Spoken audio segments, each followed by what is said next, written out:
Punjab agriculture university TB, ठीक है, PAU TB, आगे आगे के वर्ड सीक्वेंस, ठीक है।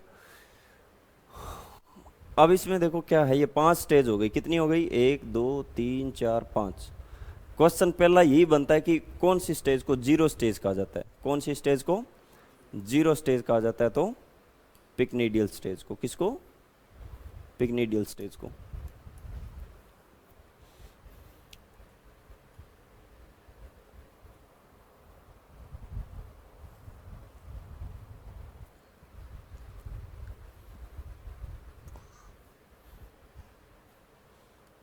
अब यहां पे लिख रहा हूं किसके ऊपर बनती है,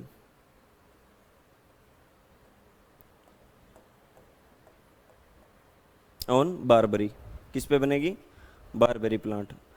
अल्टरनेट होस्ट टर्म पता है, अल्टरनेट होस्ट मेन होस्ट के अलावा डिफरेंट फैमिली का होस्ट जिसके ऊपर पक्सिनिया कुछ लाइफ की स्टेजेज पास करता है, वो क्या कहलाता है, अल्टरनेट होस्ट, ठीक है। वैसे ही कोलेटरल होस्ट होता है जो मेन होस्ट के एब्सेंस में पूरी लाइफ साइकिल कंप्लीट कर लेता है, लेकिन अल्टरनेट होस्ट पे कभी भी पैथोजन लाइफ साइकिल कंप्लीट करता ही नहीं है, पूरी लाइफ साइकिल एक सिंगल होस्ट पे कंप्लीट करता ही नहीं है, कुछ स्टेजेज उसके ऊपर रहती है, ठीक है। तो बारबरी जो होता है रस्ट का अल्टरनेट होस्ट होता है, बारबरी जो है रस्ट का क्या है, अल्टरनेट होस्ट। ये एग्जाम में ये पूछ लेता है क्वेश्चन कि व्हीट रस्ट का अल्टरनेट होस्ट क्या है, बारबरी प्लांट। इंडिया में नहीं होता, इंडिया में नहीं होता, इंडिया में तो रस्ट का क्या चलता है, पक्सिनिया पात चलता है, ठीक है। हाँ,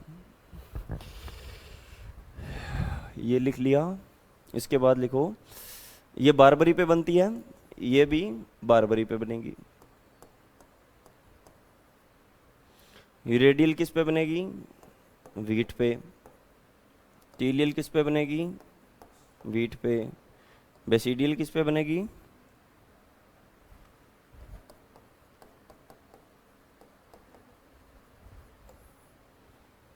इसके आगे नाम भी लिख सकते हो, इसको क्या लिख सकते हो, पिक्नियोस्पोर, क्या लिख सकते हो, पिक्नियोस्पोर, एशियोस्पोर।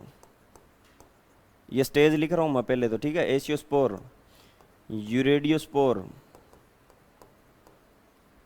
टीलियोस्पोर और बेसिडियोस्पोर। तो फंगस कौन सी क्लास की हो गई, बेसिडियोमाइसीट्स, ठीक है।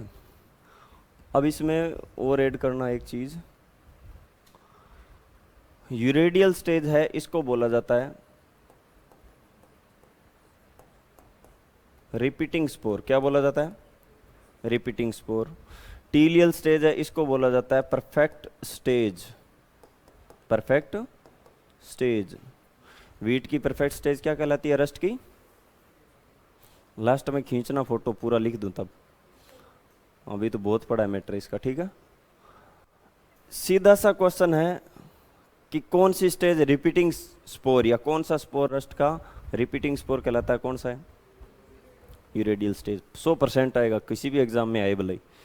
और परफेक्ट स्टेज पूछे तो टीलियल। अब इसमें थोड़ा सा और आगे देख लेते हैं, ये जो फेज होती है हैप्लॉइड, ये फेज होती है N+N, ये फेज होती है N+N, ये फेज होती है 2N, और ये होती है N, ठीक है,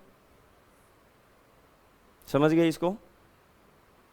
N means haploid, N+N dikaryotic, N+N dikaryotic, 2N means diploid, फिर हैप्लॉइड। अब पूछ ले इसमें से एग्जाम में कि कौन सी स्टेज डाइकैरियोटिक है, कौन सा स्पोर डाइकैरियोटिक स्पोर है, तो दोनों में से एक नाम होगा, एसियल या यूरेडियल।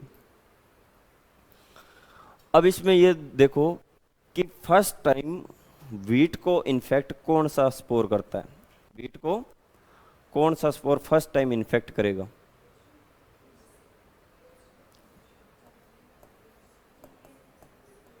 नहीं, फर्स्ट इन्फेक्शन ऑन वीट, किस पे, वीट पे।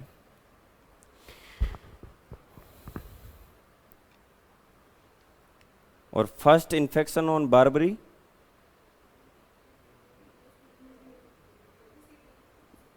बेसिडियोस्पोर क्या होगा?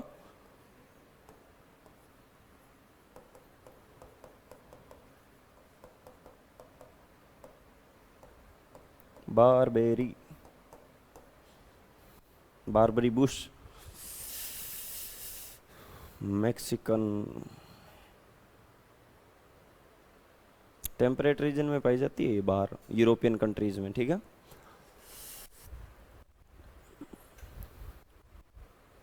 Deploy deploy deploy deploy deploy, ठीक है, बीट रिपीटिंग स्पोर आ गया। अब एक क्वेश्चन बता दो कि कौन सा स्पोर होता है जो ना तो होस्ट टिश्यू पे बनता है ना फंगल टिश्यू पे बनता है?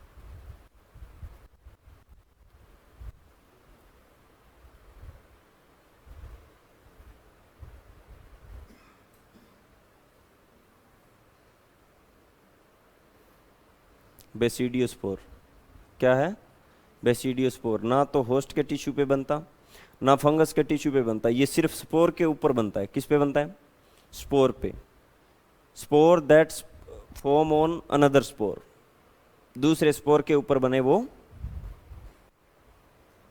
बेसिडियोस्पोर। अब एक चीज देखो, जो व्हीट का टीलियोस्पोर होता है वो बाई सेल्ड होता है। क्या होता है?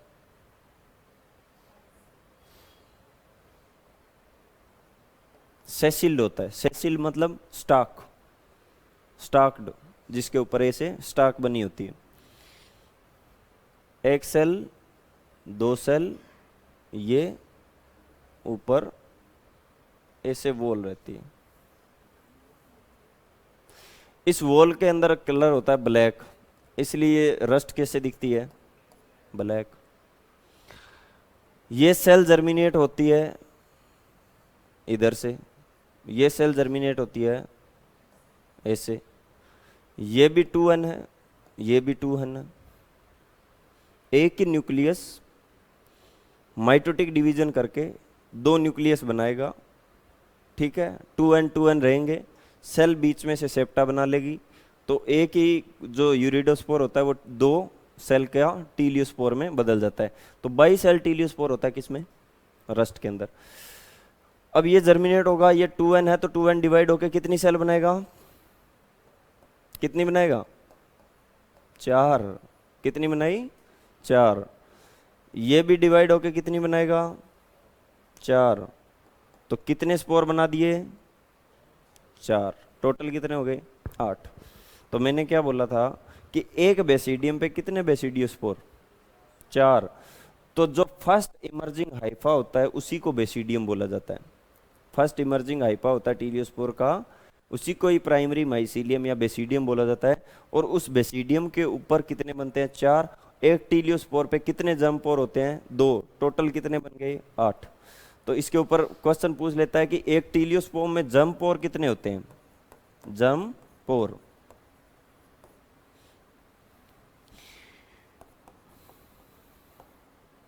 How many germ pore on a teliospore? कितने? 2।